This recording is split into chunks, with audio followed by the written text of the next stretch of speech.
We're right here at just about 2 blocks from the Carondelet presidential palace, and as you can see, this entrance is blocked off. All the entrances to the palace are blocked off right around the square, and there's a small group of demonstrators here at the moment. There was an incident earlier on when we were down the other side. The police used tear gas and pepper spray against some protesters down below the square, and also there were some confrontations further up above the square earlier on.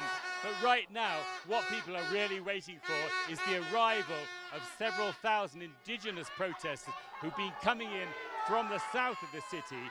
We believe they're now just a few kilometers to the south of here, heading towards the palace. So that's what these protesters are really waiting for. It's been a pretty fast-moving day here.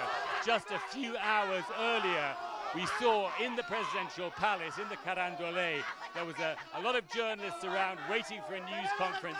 Suddenly, the palace was evacuated, and we saw a helicopter flying overhead. Many people thought at that point that the President Lenin Moreno had actually fled the palace. That doesn't seem to be the case. Later, some of the police told us that Lenin Moreno hadn't actually been inside the palace, that it was the vice president, if anybody, who was on that helicopter. We can't confirm that.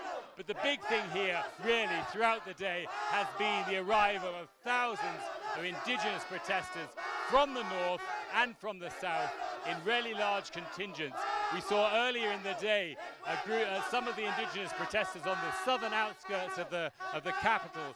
They took control of one of the armoured personnel carriers that the army have been deploying here. They set fire to it and pushed it over an embankment.